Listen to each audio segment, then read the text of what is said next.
The comments, the opinions expressed in the podcast are those of Ms. Cranley alone and are intended for educational purposes only. She's an investment advisor representative with PM Square Financial, a state registered investment advisor based in Fort Worth, Texas. The comments and opinions of those of Ms. Cranley's do not necessarily reflect those of myself or the Real Estate Syndication Show. However, the presentation is for educational purposes only. What is Bitcoin? So Bitcoin is a decentralized digital ledger that allows for peer-to-peer transactions. So what does that mean? It's a ledger. It's an account of who owes what to whom. And in that sense, it's not so different than a bank or the accounting system between banks, right? It's like, I owe you this and you owe me this. And it's written down on the ledger. But Bitcoin is decentralized. So what that means is there's not just one copy of that ledger somewhere, but it's everywhere. And I'll explain how that works when I talk about the technology that underlies it. But basically, in a nutshell, there is a copy of the Bitcoin digital ledger on every single computer in the network all over the world. This is your daily real estate syndication show. I am your host, Whitney Sewell. Man, there are so many things in this business that just keep me hopping. I hope you as well. I hope you are looking for new things to educate yourself about. I know I am, and I'm hoping that you are becoming better educated because of listening to this show and the amazing guests that we are having on. Well, today is no different, or actually the next few days, we are having a guest on who is an expert in something I think that we should all know at least a little bit about. It's definitely something that hasn't gone away. And even from the title of the shows, you probably already see that it's about Bitcoin and how that's going to be connected to real estate, or how it is now, and what is Bitcoin mining and the technology behind it. And man, Kristine Cranley, she's the founder of Noah's Bitcoin, a company dedicated to educating individuals and organizations about the value proposition of Bitcoin and blockchain technology, as well as an investment advisor representative at the Director of Business Development at PM Squared Financial,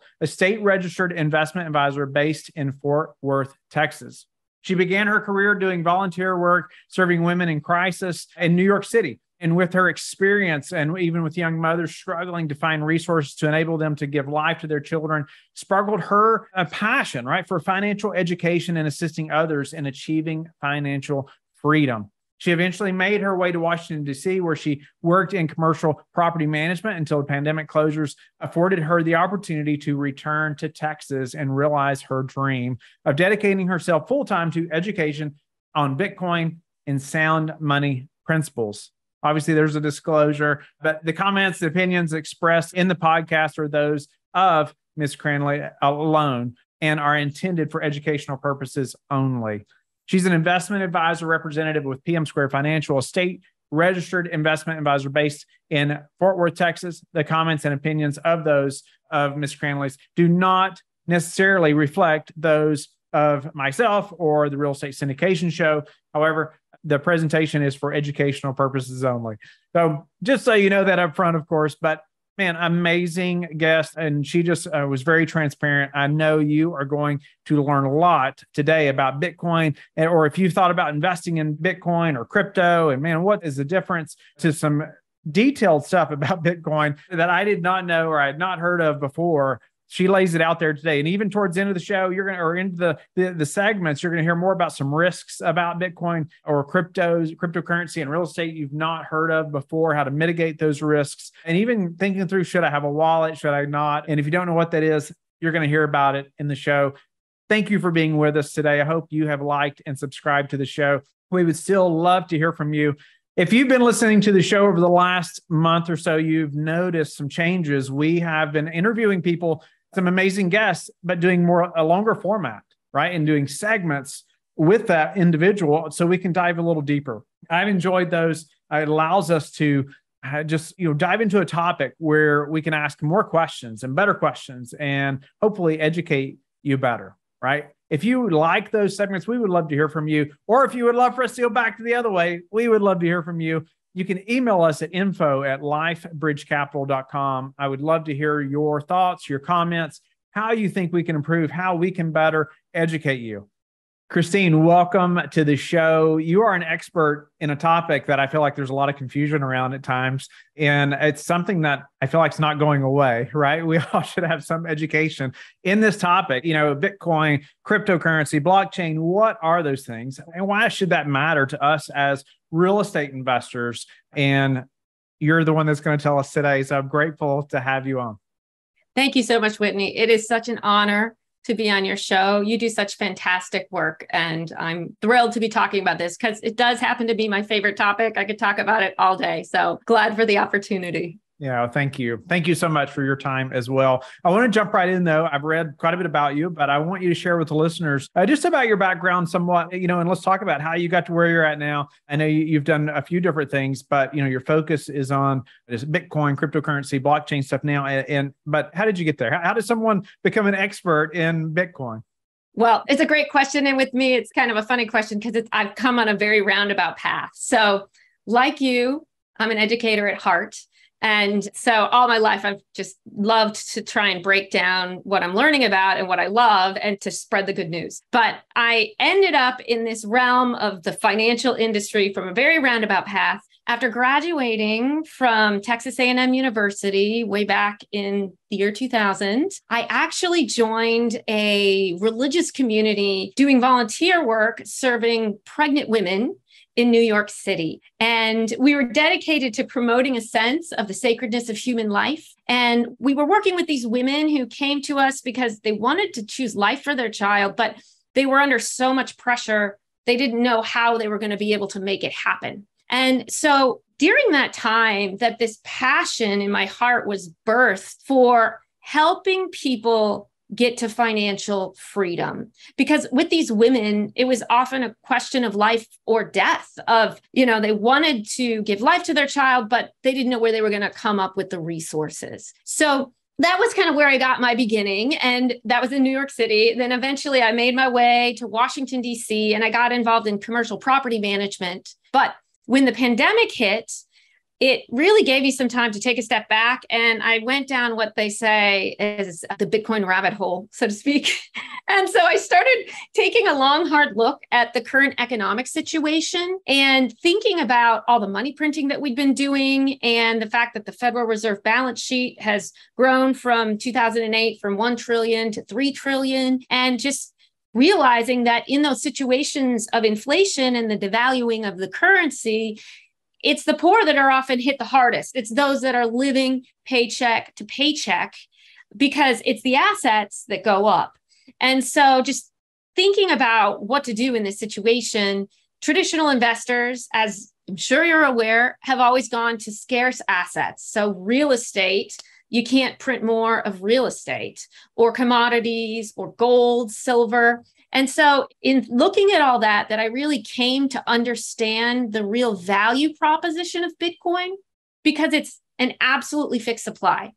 There's never going to be more than 21 million coins ever mined. So it's perfectly hard money in that sense. So I ended up coming back to Texas, where I'm from originally, and I started an education company called Noah's Bitcoin, kind of named after Noah's Ark, with the flood of inflation coming. How do we rise up, as the flood comes? And so I began speaking to anybody that would listen to me on the topic. And in the course of my speaking, there is a registered investment advisor firm here in Texas that heard of a talk that I gave and called me up because they were one of only 5 in Texas that actually give cryptocurrency exposure to their clients. And so they invited me to sit for the Series 65 and join them in the work that they do. So when I'm not talking about Bitcoin, I'm also able to offer exposure to the asset to our clients, especially in IRAs. People like to have exposure in the IRAs. But then for our qualified investors, we're also privileged to be able to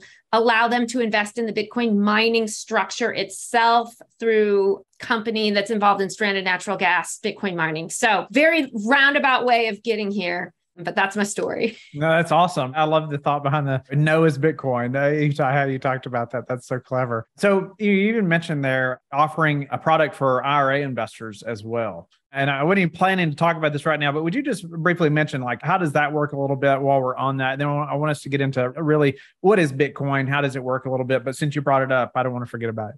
Yeah, that's a great question. So the way that we do it at our firm is we work with a company called Equity Trust Company, and it's a self-directed IRA. So the clients are able to move their funds from an old IRA or maybe an orphaned 401k. And then we have a working relationship with Gemini so that Equity Trust Fund holds the asset and they report the asset. And then the money is sent to Gemini. And then we're able to buy our clients in as the market dips. We kind of get them in. And a lot of clients, they really like that setup because they'd like to invest in Bitcoin and they want to do a kind of a long-term play. They're not in it to trade it in the volatility, but it's very difficult to get access to the actual asset. So there's talk right now about ETFs, and there's future ETFs that have been approved, but still not a spot Bitcoin ETF. So this is a way that we're able to get our clients actual exposure to real Bitcoin that's stored at Gemini for them in their IRA. No, that's awesome. I wanted to just have a second there anyway, so at least the listener knows it's a possibility, right? And and maybe we'll talk about it some more or not. But either way, at least they know they can reach out to you and learn more about. Hey, they can use their IRA potentially to invest in Bitcoin. So let's jump in though. Bitcoin. Hopefully there's probably not a listener that hasn't heard of Bitcoin before, but I think there's just still a lot of confusion around like, well, what is this thing, right? You mentioned there's only so many, well, do I actually, have this coin in my hand? What does that look like? This thing I call Bitcoin. Give us some really basic things about Bitcoin so the listener and myself can have a better understanding. And then we'll go a little deeper as we go into some more segments as well. Yeah. So great question. What is Bitcoin? So Bitcoin is a decentralized digital ledger that allows for peer-to-peer transactions. So what does that mean? It's a ledger. It's an account of who owes what to whom. And in that sense, it's not so different than a bank or the accounting system between banks, right? It's like, I owe you this and you owe me this. And it's written down on the ledger. But Bitcoin is decentralized. So what that means is there's not just one copy of that ledger somewhere, but it's everywhere. And I'll explain how that works when I talk about the technology that underlies it. But basically, in a nutshell, there is a copy of the Bitcoin digital ledger on every single computer in the network all over the world. So the only way to get rid of it is to crush out every single copy of that ledger. And because of the way the technology works, it allows for me to transfer Bitcoin directly to you without the need of a bank or a credit card company as an intermediary. So it's peer-to-peer. And it was started in 2008 when a mysterious figure, we don't actually know who it is, but they called themselves Satoshi Nakamoto. And they published this white paper, which was named Bitcoin, a peer-to-peer cash system. And it talked about how this program would work.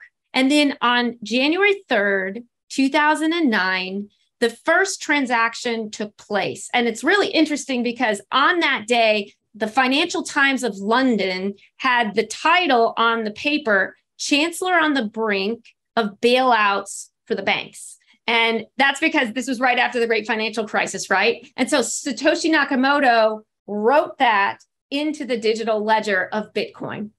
So how does it work? What does it mean that it's decentralized? So the technology behind it is this.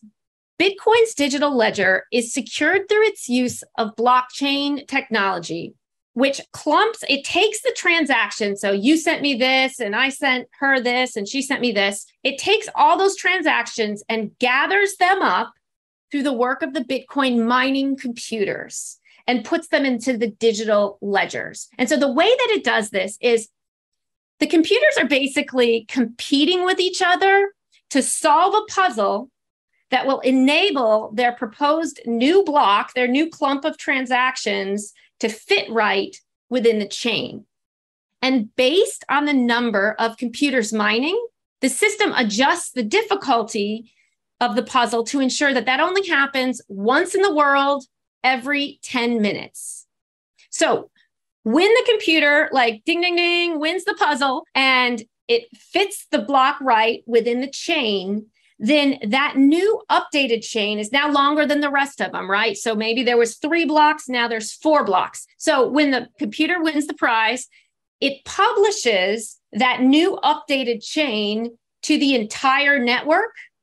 And then the entire network starts again competing to build on that new updated chain. And so one of the geniuses of Satoshi Nakamoto and the system is it solved what they call the double spend problem, right? So I was cashing checks the other day mobily, and they have check here if you've already cashed this check, because I can imagine, like, let's say you have 2 bank accounts, right? So you cash it and you send it here, and then you cash it and then you send it to your other bank account really quickly, right? And so this is always a problem, is there's only one copy. And how quickly does it update? And so this technology that Satoshi Nakamoto came up with enabled us to bypass that double spend problem. And the longest chain is always the valid one. That's always the one that is recognized by the system as the right one. And because the computers are basically competing to make it fit right, and I can go into that technology a little more if you want to understand it. But the long and short of it is, if you go back and you say, oh, I didn't really send you that Bitcoin, well, you're changing what's in the block and it's going to not fit right anymore. And so in order for me to cheat the system, I would have to have a faster computer than the whole world for the whole forever, because I'd have to like win the puzzle again, but then again and again and again, as they're all working on the longer chain. So because of the system of rewards and punishment, it's not worth it to even try to cheat the system, because you can't. And in the meantime, you're missing out on the rewards that you would get if you just kept mining and obeying the rules and releasing Bitcoin. And we're not talking about just like one person's computer sitting at somebody's house doing all this, right? I mean, it's like thousands of computers all over the place, right? Exactly. And that is another reason why Bitcoin is so special. And there's a lot of conversation going on right now about Bitcoin's use of energy. We could talk about that later, but you have to understand that the energy that Bitcoin puts out is at the service of protecting the system. So it's not just a couple computers competing and maybe you have the faster one and you can just kind of win the puzzle all the time. No, anybody can mine Bitcoin with any resource that you have. In El Salvador, they're mining with volcanoes right now. Or if you've got a waterfall and, whatever it is, we'll talk. My company invests in stranded natural gas, which is really interesting, very cheap power that we're able to get access to. And so anybody can enter the competition. And so because of that, it's a system that's spoken of as proof of work, meaning you got to do the work if you're going to win the Bitcoin.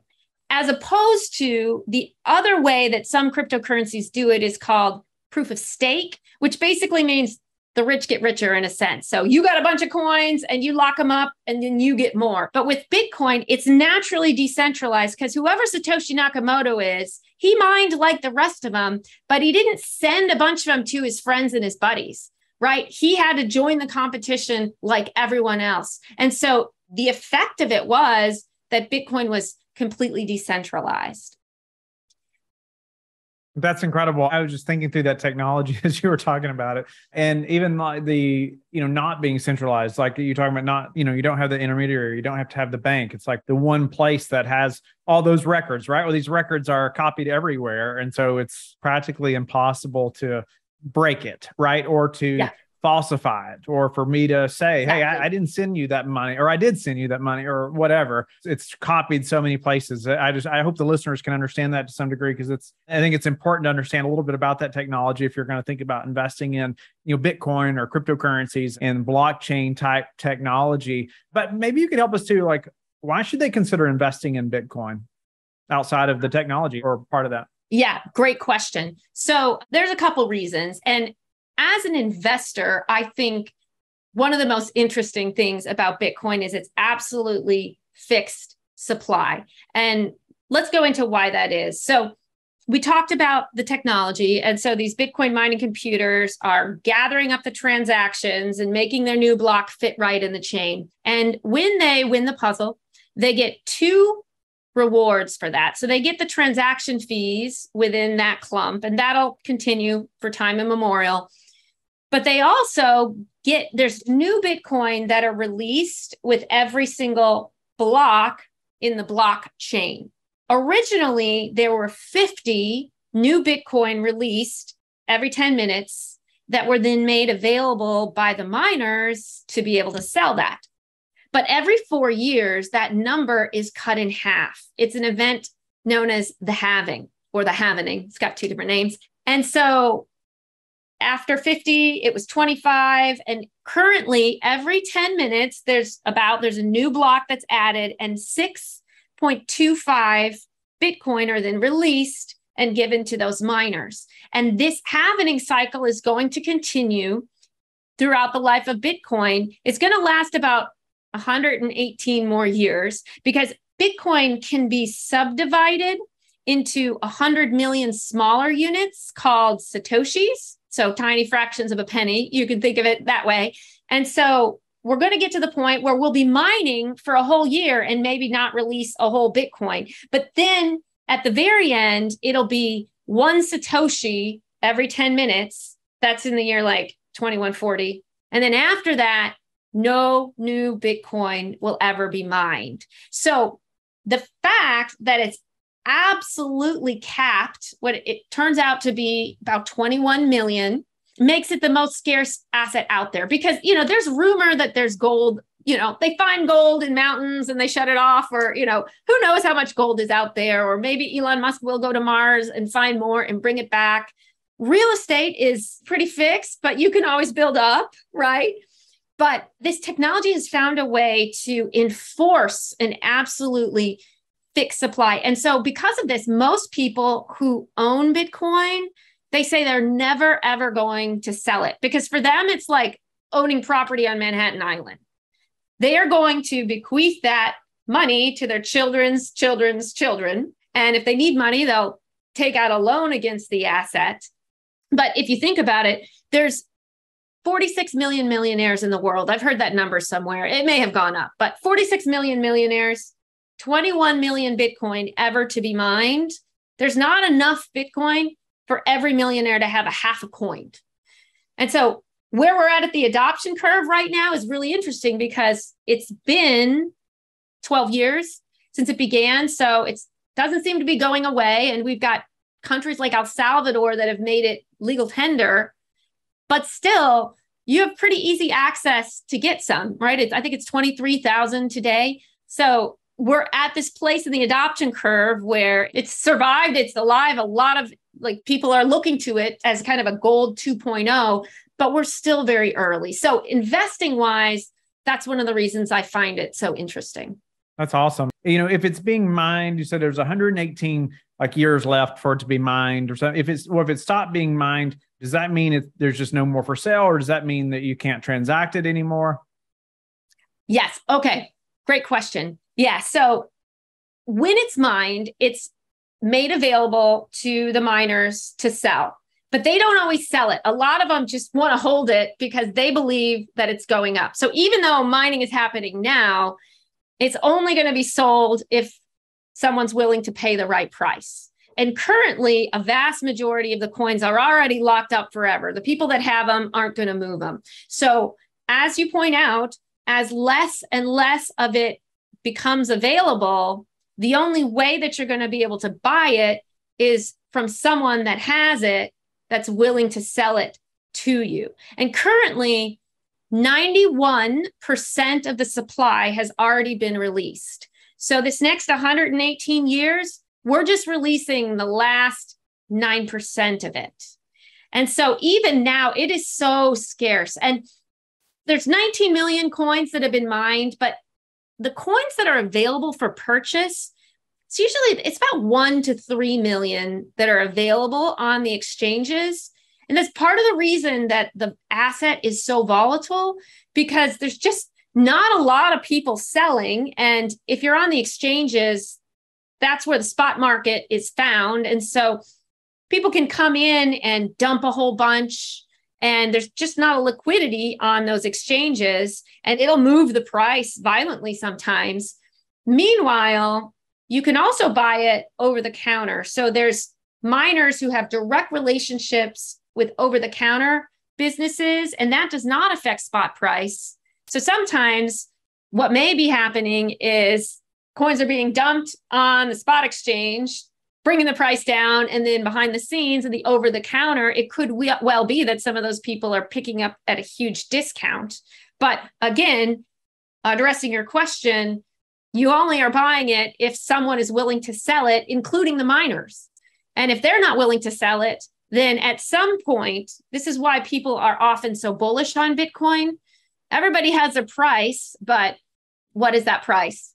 So yeah, so in the future, it'll only be people that already have it that you can buy it from. No, that makes a lot of sense. It's interesting that it will take that long. And I assume it's because it's the halving thing you were talking about, right? I can't explain that, but that's interesting, 9 years, but then it's going to take 118, to sell the rest of them. I was thinking, hey, well, a bunch of people could just go buy a bunch today and it'd just be all over with, right? But it doesn't sound like, or could they?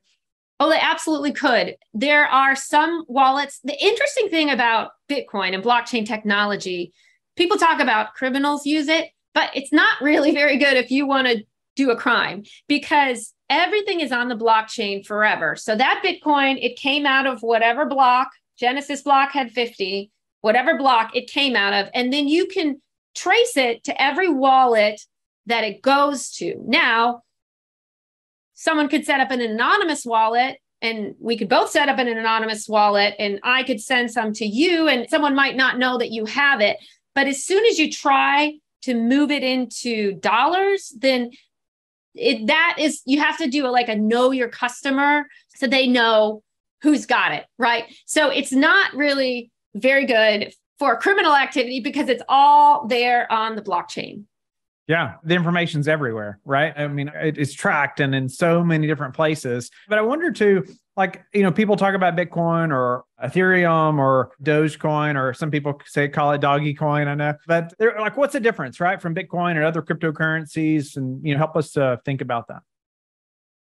Absolutely. So Bitcoin is the first mover, and it is the only one, it seems like the SEC is wanting to name a commodity. So it's been called a property, it's been called a commodity, and that's because it's decentralized. And so it doesn't pass what they call the Howey test, which is how you decide if something is a security, which is basically it's an investment of money in a common enterprise with the expectation of profit to be derived from the efforts of others. So the interesting point there about the Howey test is that it's run by a team. And so Ethereum may or may not be classified as a commodity or a security, but the SEC is hinting that they think of most of the other cryptocurrencies as securities, which means that they're centralized, more or less, right? Some team invented them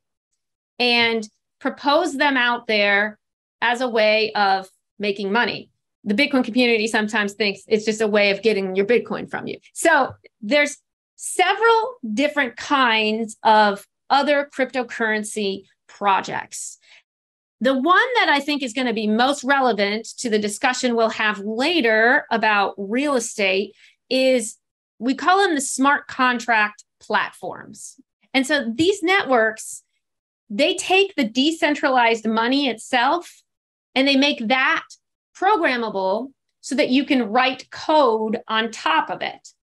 So instead of just being a store of value, which is what Bitcoin is, although Bitcoin developers are kind of developing new things, everything that the other cryptocurrencies can do, people are making it so that Bitcoin can do it too. So, but these other cryptocurrencies, they're all kind of competing for Bitcoin's place in the world. But the interesting thing about the smart contract platforms is the innovation there was, well, let's just not just do store of value, but let's make computer programs on top of it. So the independent computers in the network, they're not just storing the digital ledger, which is Bitcoin, but they're also storing software applications that anyone can program and then insert into the network. So for example, let's say you and I had a bet on the upcoming game, right? So I think team A is going to win and you think team B is going to win. So what we can do is we can write a smart contract And we can tell it, okay, on this date, we're going to check the winner. And if your team won, then these coins are going to be released to your wallet.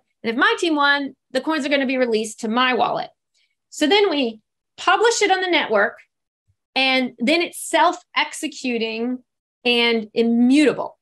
So smart contract platforms, they're essentially one big peer-to-peer virtual supercomputer.